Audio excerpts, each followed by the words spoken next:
Next track I've got up open here to delve into, spy on, is Two Doors Down by the Mystery Jets, which is from their current album 21.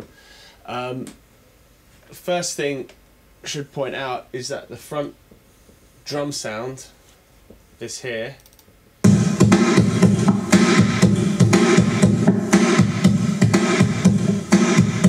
is actually Blaine hitting the back of an acoustic guitar, just really compressed and with a bit of Logic reverb on there. And I basically just cut that directly out of his demo.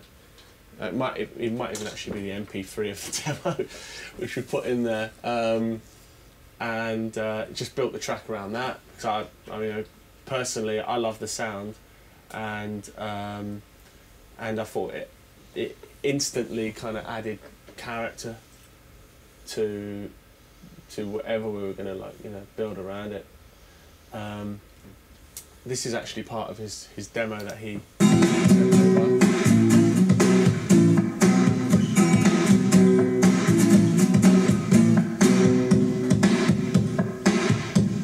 I think I'm in love with the girl next door. It's driving me crazy, can't take it anymore. I hear her playing the drums late at night. The neighbours complain, but that's the kind. Okay, so from that starting point, basically made a loop up of the drums of that track.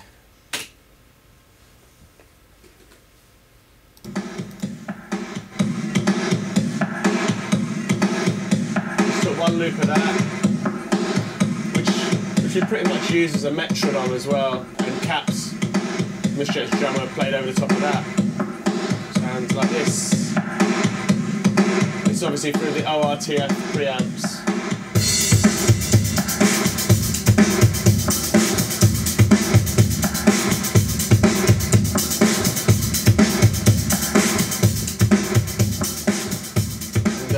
By the time we hit the chorus, you hear 3 different snare treatments on there. We went for the obvious snare on there, but every second snare there is much bigger as we went into like the walkway of the Moloko Hoxton Square studio, which is like a long tunnel, and basically set the snare up in the middle and some mic'd it up as far as we could from either side, and just got as much of the tunnel sound as we could, just to give the chorus just a bit more kind of like a bit more of an explosive quality, I suppose.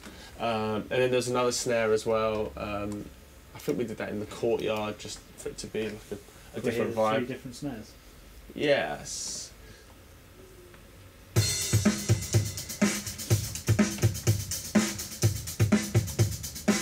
This is one of the. Oh, this is the. That's right. We overdubbed the snare thing with this thing we call Terror Snare. I've no idea we did. I think it might have just been a small speaker cone on the side of the snare. That's what it sounds like.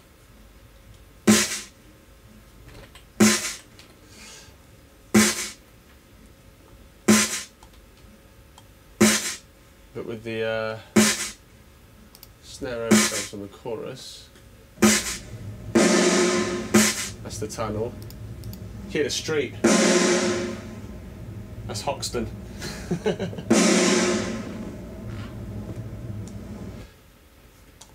that's my CPU bandwidth telling me it's having a nightmare. Obviously a tap beat on there.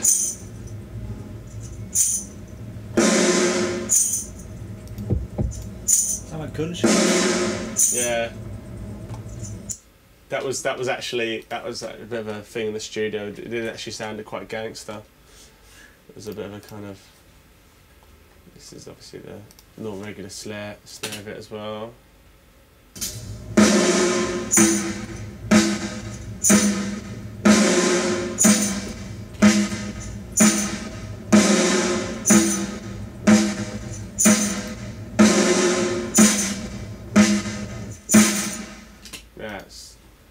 Dead happy with that. Just sounds like different aspects of a snare drum, really, just in the vein of a chorus.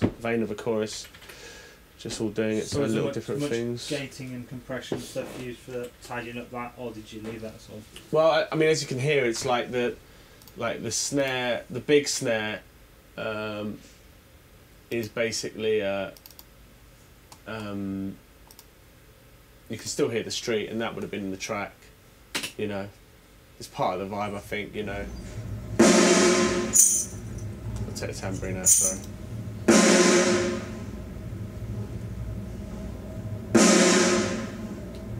So, I mean, that all stayed as far as I know. Nick Launay, who mixed this, this point of the track especially, as the mix of Two Doors Down is actually made up of two different mixes glued together. One that we did here, the monitor mix, and Nick's mix that he actually did at the other end of the world in Australia. He may have gated that, I'm not too sure. But we sent him to a lot of this. I'm sure knowing Nick, like how he mixes, very instinctive and very creative mix. So he probably would have stuck with that. The room that we recorded this in it's not known for having much of a kind of you don't really get that much of a great room sound out of it. But what sound we did get out of it, she did that help kind of just give the drums a bit more. Slightly bit more kind of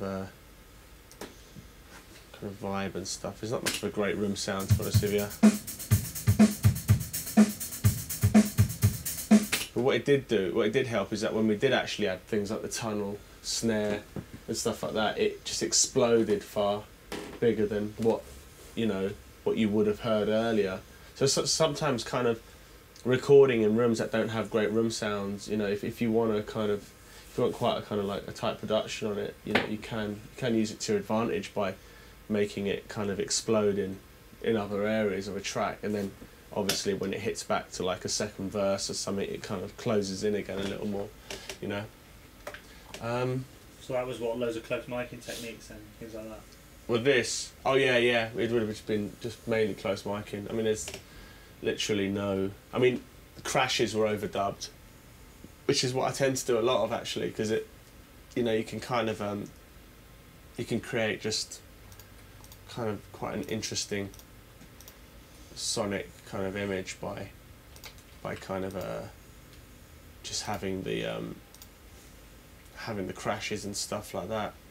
How do not caught up in the rest of the drums, How do the drummers and musicians cope with having to do work like that? 'Cause it must be quite odd at first. Yeah, that's the thing. I think like by doing that, you have to do it with the right drummer.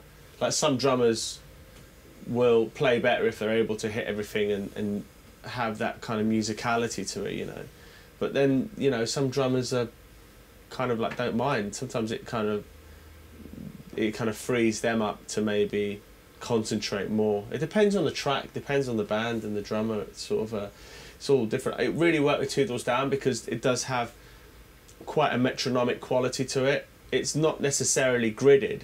We didn't work like to a grid with this. We had a loop that we built it around, but it wasn't a click going off in someone's ear. And I think there's a massive difference between a click going off in your ear and something to play along to,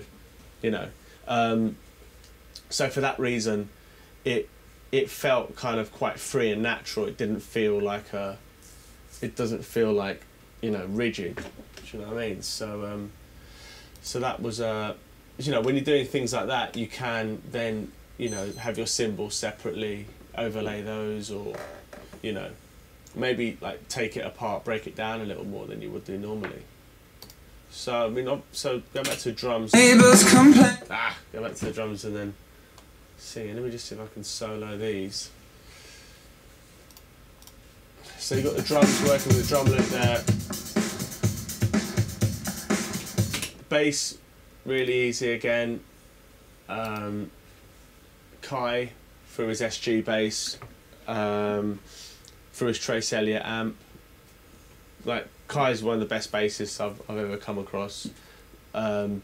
He's just so melodic that you have to kind of you treat the bass sound as something that's that's not just in the normal place where you'd actually have, you know, the bass and stuff. It kind of pokes a little bit higher than normal bass because he does such beautiful little runs and melodies on there that you want it to kind of, especially when you're mixing it, you want it to bring it just like underneath the vocal line somewhat, just so it kind of well, when those two things are put together, his bass lines and the vocal lines, they do have something that kind of is quite beautiful. I'll solo his bass there, and again, you know, no kind of like pedals or anything, you know, it's just literally like DI and the right amp sound setting, mic in, and you're away. I remember with this one it was really quite effortless. Like we've got this bass line down in absolutely no time whatsoever, you know.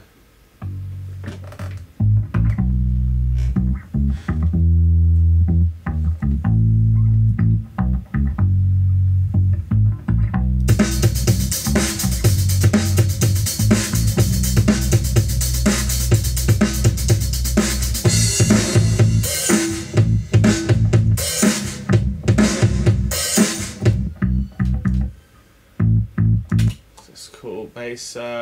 Again, another part of the track is this acoustic guitar that runs all the way through it, and it's just like that Blaine played. How was that? What did we use? We used my Fender actually, which is over there in the back of the room. It's just a Fender acoustic. Cost about 150 quid, you know, standard run-of-the-mill acoustic guitar, but sounds great. I mean, that's the guitar acoustic that's pretty much been used on everything that I've been involved with. What about mics and stuff on it? Is it close? What did we use? Yeah, I remember with this track, I really wanted to kind of, because I knew that the room sound was kind of really like kind of tight and stuff like that. We built, it was actually one of the first time I did this, but we built a real kind of enclosure around him, obviously made up of the, you know, the barriers and stuff, and loads of quilts right around and to the front as well. And I think it was a Neumann like 47 it's out on the 49 or whatever it is on the front there, and just kind of just bang in. It sounds great. It sounds really nice.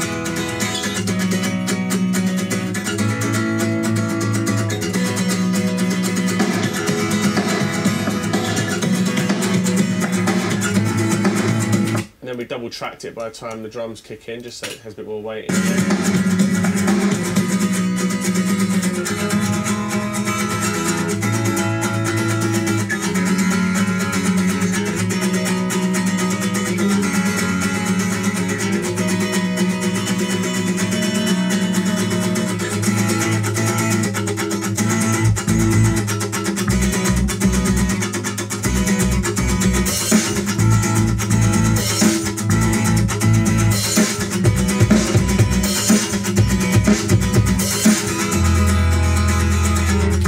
So it's just kind of a great thing about having an acoustic, just doing that type of rhythm, however loud or soft it is in a mix, it gives you the feeling of something moving faster than it could actually be running, you know, through its kind of inherent tempo as such. So it definitely gives the track that kind of swagger and the pace, you know. If you kind of obviously take it out, it doesn't have that feel at all, obviously. Moving on to the guitar aspect of it, Will got pretty creative in the studio, adding and layering loads of parts. That's one of the first things I put down.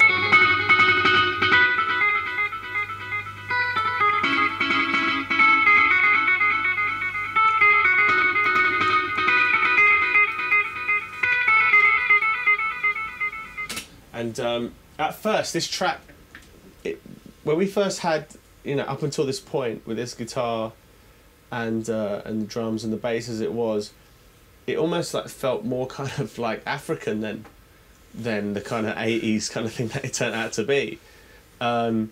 Because of those parts, you know, it had almost like, I remember that they were talking a lot about, I think we were talking about like Paul Simon and stuff, in, you know, the studio, and also obviously across the album there is a bit of a kind of like a Police influence in there, So almost like for a part, you know, with these guitar bits going down, was sort of like thinking, well, this is kind of starting to sound a bit world music-y, you know. So like, kind of just just kind of encouraged like Will to put down all the ideas that he was kind of getting and stuff. And so, you know, as well as that, you know, with the acoustic, there was another really, really great guitar part, which is around.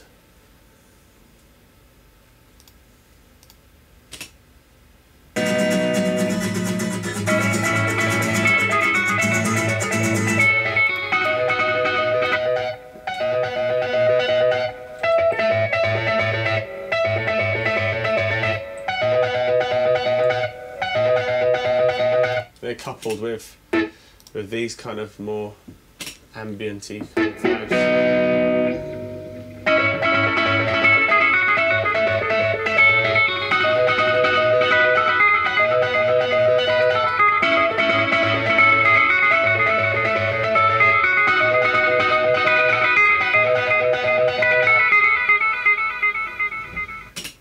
And obviously that kind of, you don't really hear that so much because of course you've got this across it, so, you know. So we'll get to that a bit later.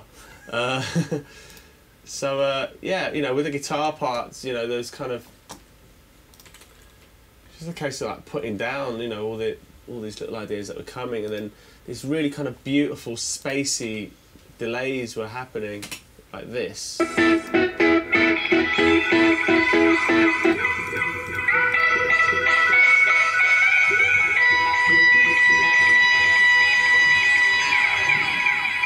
What was that? What delay you mean?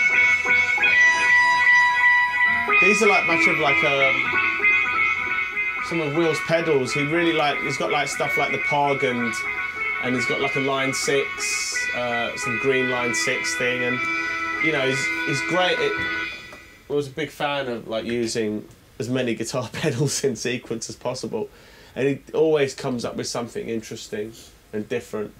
And I remember this particular moment, he was just kind of, you know, just said, just play it in, you know, and I ended up editing a few things, you know, to make it kind of sing in that way, you know. But at first it was good as it was kind of quite kind of spectral and quite abstract. So it wasn't a case of kind of play along to the song. It was almost like play underneath it, like create something exciting in there, and then we'll make it work within the song, you know. Because it was almost like just like discovering these sounds through his pedals, and just wanted to kind of really capture that and then get it in.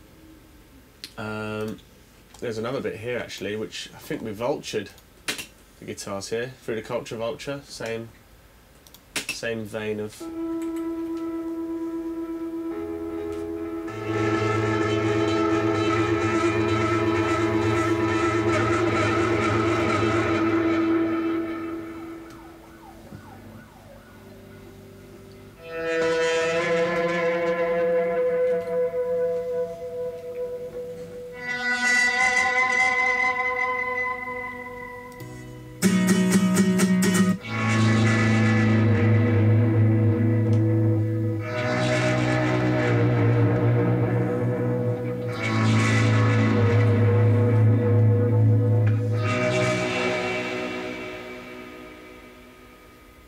Really lovely kind of pads, just to kind of give the song a new feel, you know, halfway through, to bring, I mean, for me, kind of bring a bit more of a kind of sadder feel to the song, you know, that kind of like ambient swells and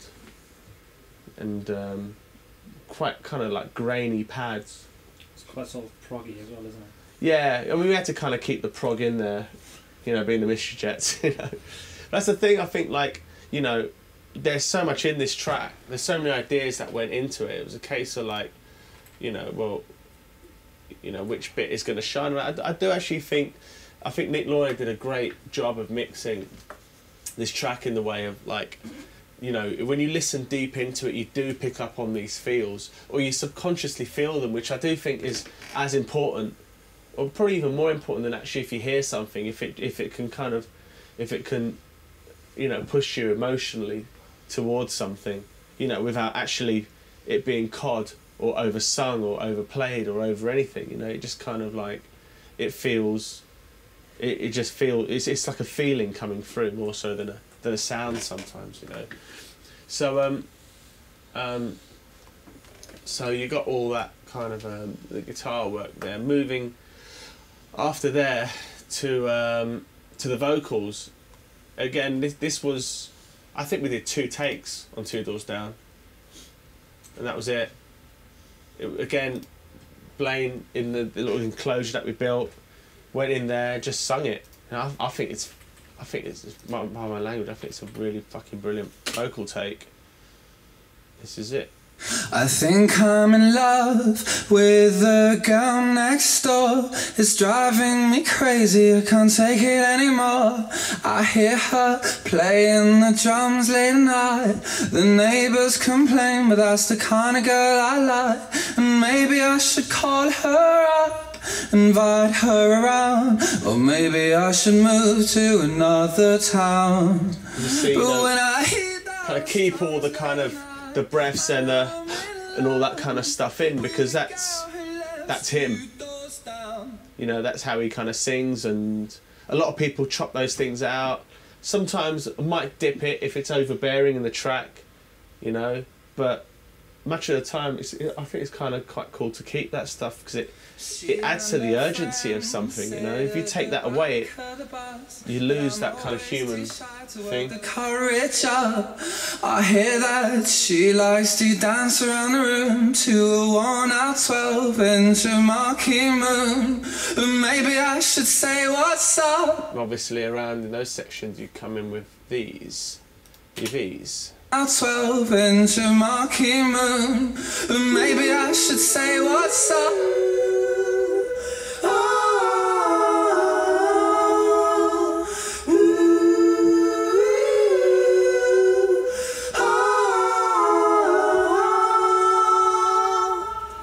Two doors down. Two doors down.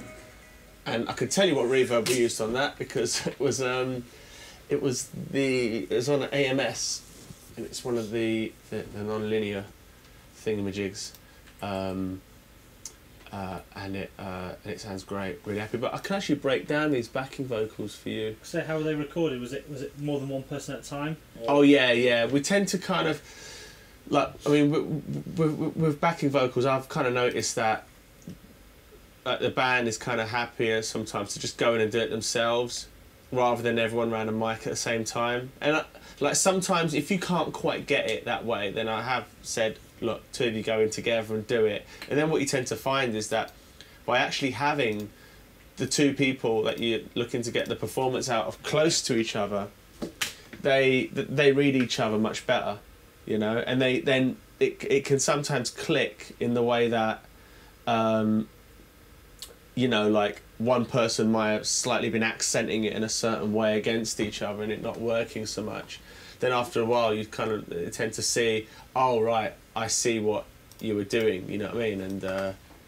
And you know, by literally being together, attempting it, they're able to understand what each person's part is, and then they can go back in again and do it alone and absolutely nail it. But this is like Will. This is Will singing. That's one BV. Double tracked.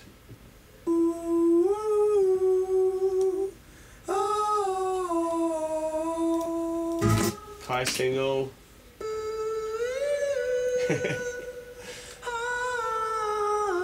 Double tracked. All together.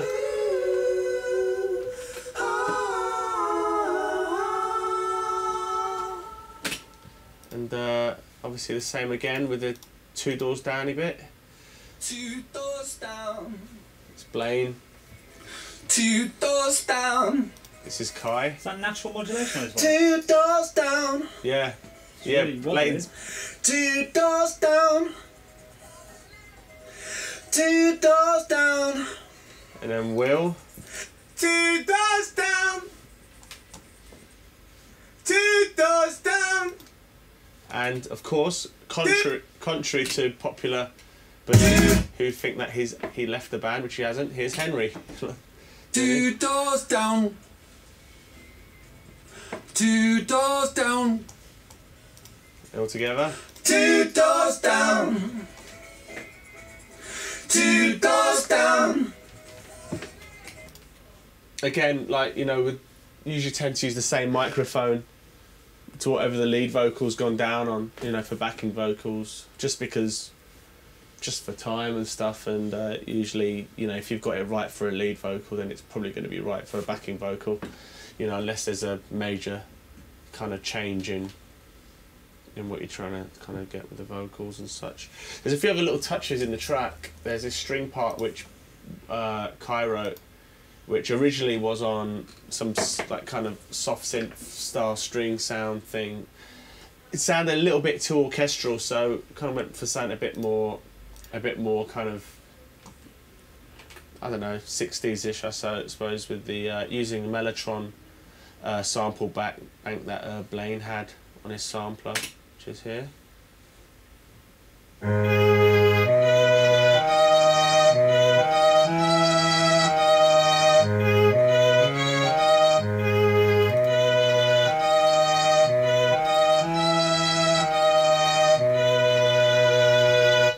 Doubled that up with the organ in the studio.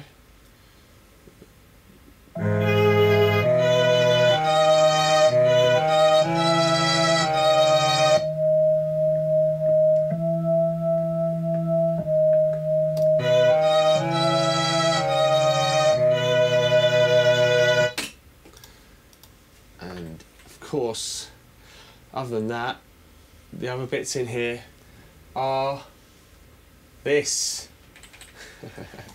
Logic Soft Synth.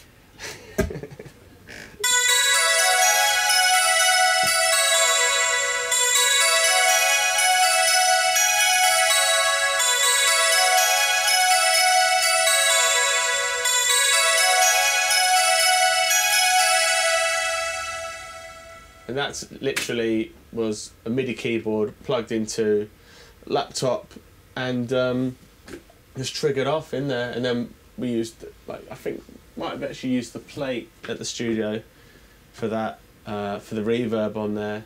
But we did kind of like look for the most kind of synthetic sound that we could find, you know. I think, I can't remember what we used on Logic. It might have actually been the, I think it was in the, either the ESX24 or something like that. It just came back so quickly. We just opened it up, just like, that sounds great. we kind of like, you know, like found the sound and kind of it humoured us, which was, I think, a really good sign. You know, we weren't like at pains to kind of find the perfect sound. It just came about and it just like, no, this feels right, and kind of knowing that it probably going to rub a few people up the wrong way as such, because, you know, it's kind of it's not very Mystery Jetsy at all. It's not anything that people would have expected from them, and it's certainly probably not anything people would have expected from me. But we were having such a good time doing it, and it felt so right that kind of that's far more important than abiding by a preconception that people may or may not have of you. Talking of that, the other thing that came after that is the sax solo, which which comes courtesy of a chap called Nick Carter. Great player. Is actually played on other things that I've been involved with after this. I met him on this session. It was a case of like, where can we get a sax player, you know, within, you know, 2 hours, and Blaine actually met a guy that played sax, who turned out to be Nick, a few days beforehand at a party. I just rang him up, said, can you come down to East London with a saxophone? And he said, yep, came down. At first there was going to be, he was kind of doing these kind of really kind of, I suppose, weird, what's Combs doing here, giving the wrong impression. Kind of probably gave you like the wrong, you know, kind of like this, these kind of like grunts on the sax, which really didn't kind of fit at all. but the band were kind of like, yeah, let's go for something like really kind of weird and, you know, kind of quite challenging, and it just wasn't kind of fitting. It was quite cool because Nick was in the room, in the live room, like playing sax, and we were kind of just shouting things down the talk back to him, sort of like, yeah, can you try this, you know, and everyone was going, can you do some kind of Fela Kuti style sax on there, and he was doing it, and I've actually got it on video, and everybody was just laughing in the studio. We just couldn't kind of contain ourselves, and then in the end we just completely Hall and Oates it out, and he basically let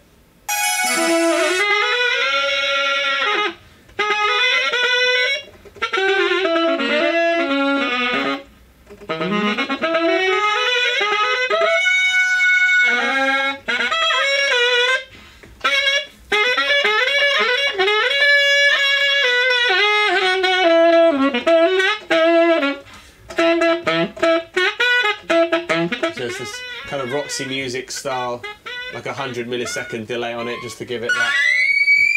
Blimey. Actually quite cool. You can hear. Hear. Blaine was actually in the live room at the same time as that. I wonder what he said again. Let's have a quick listen.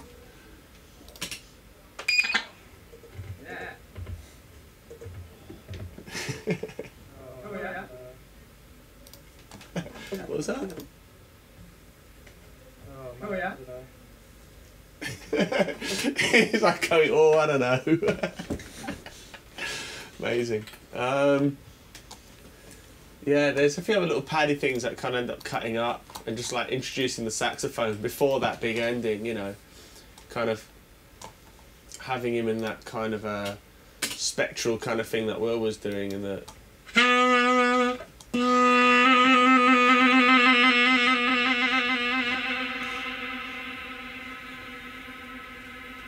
So added a little bit of reverb to that at the end and stuff. Just cut it in and out of the track just to kind of give it a bit this kind of vibe here.